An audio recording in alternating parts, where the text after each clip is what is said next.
Atenção, emissoras da Rede Globo.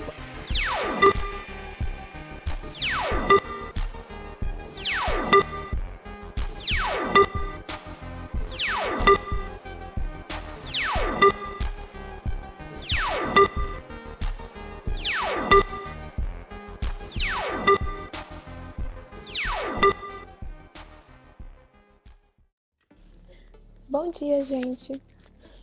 Meu nome é Rafaela e essa aqui é a Jennifer e a gente vai estar falando um pouco sobre o dadaísmo e o Euclides da Cunha. E no caso, a gente vai falar aqui, no caso eu vou falar o que é o dadaísmo, contexto histórico e etc. O dadaísmo nada mais foi do que um movimento artístico criado lá para 1916, em meio à Primeira Guerra Mundial. Sabe quando a Primeira Guerra Mundial se estourou assim no meio da Europa? Pois é, o pessoal ficou meio desestabilizado, meio à destruição, caos, tristeza, morte. Resumindo, só as situações insalubres ali no meio da Europa. Que tristeza! Aí, em meio a essa situação deplorável que a Europa se encontrava, os intelectuais e os artistas começaram a questionar sobre o sentido da vida, em meio a tanto caos.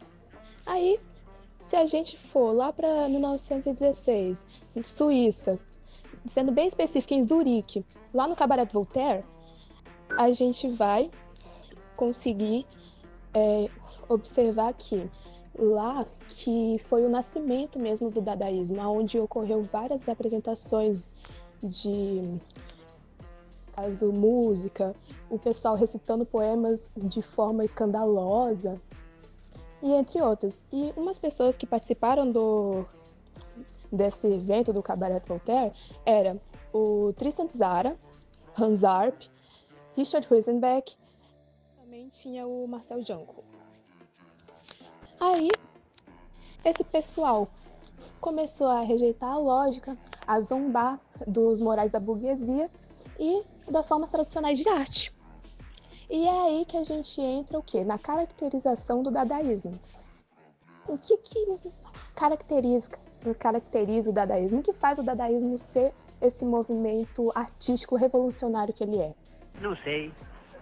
No caso, seria a rejeição de valores, a rejeição da tradição da arte, a ironia, o humor ácido, a banalização da morte, entre aspas, e também a crítica social e política, justamente pelo que eles estavam sofrendo na época. E como eu disse, a gente também iria falar um pouco sobre o Euclides da Cunha. Então eu vou falar um pouco como ele se conecta ao dadaísmo, mesmo ele sendo um artista, um autor pré-modernista. Apesar dele ser pré-modernista, isso não impediu ele de adotar alguns elementos do dadaísmo, tipo a mistura de linguagem, porque o cara é culto, o mano tem cultura. É um mito! É um mito! Por quê? Foi lá. A obra de Os Sertões, por exemplo, você pode ver geografia, jornalismo, entendeu? Filosofia, um montão de coisa. E isso também era uma das características do dadaísmo, que o dadaísmo ele não se identificava e não se minimizava apenas a um movimento literário. Tinha no meio uma arte, música, e entre outros. E outra, que ele também tinha essa função de mostrar as condições de insalubridade, de violência, tipo como os militares tratavam os sertanejos lá de Canudos. Pois é, ele tinha essa função de expor essa barbaridade, essa violência. Mas o que faz o Euclides da Cunha não ser um dadaísta?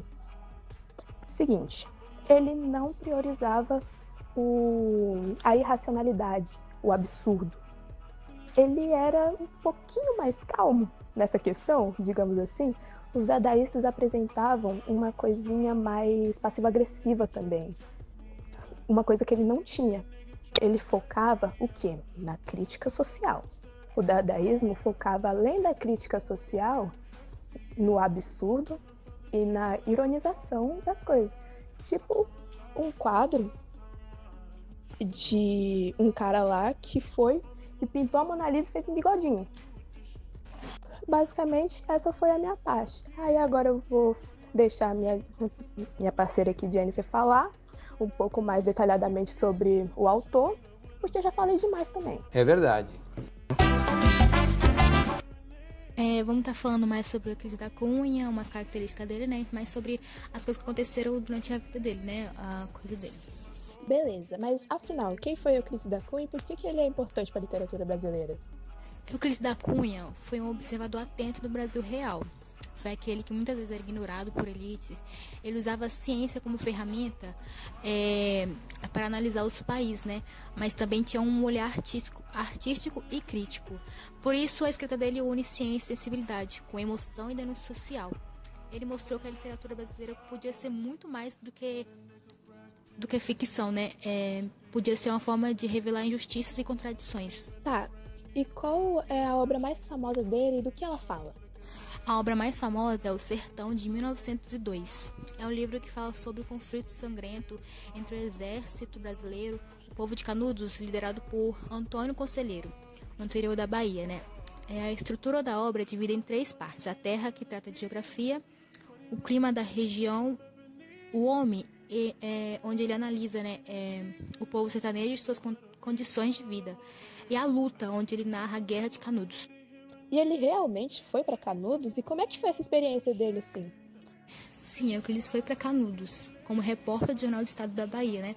Quer dizer, de São Paulo. Errou!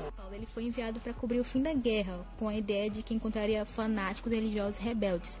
Mas chegando lá, ele se deparou com um povo sofrido, né, organizado e rebeldes. Mas um povo organizado e resistente. Ele ficou chocado com a violência e a crueldade com o exército brasileiro. E tratou o sertanejo. Essa experiência marcou ele profundamente e influenciou fortemente o tom crítico e indignado de Os Sertões. E como o livro foi tratado nessa época? Como é que foi a reação das pessoas com esse livro? Muitos intelectuais elogiaram, né, o livro, a profundidade da análise, mas outros acharam que Euclides exagerava. Especialmente os militares, incomodou com o tom crítico do livro. Afinal, ele mostrava os erros do exército de forma clara.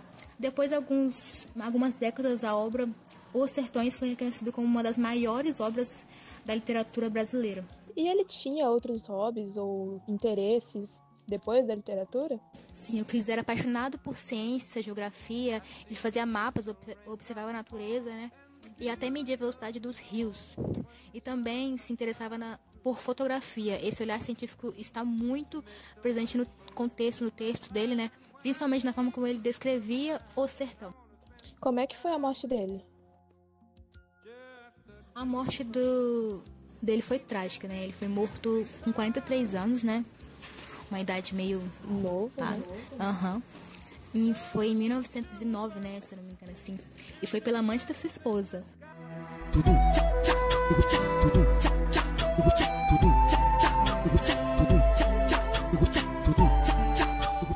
Foi por um cadete do exército ainda, justamente na mesma instituição que ele criticou duramente Os Sertões. Mas vamos tirando do contexto aí meio trágico, por que ele é associado ao cubismo e o que é o cubismo?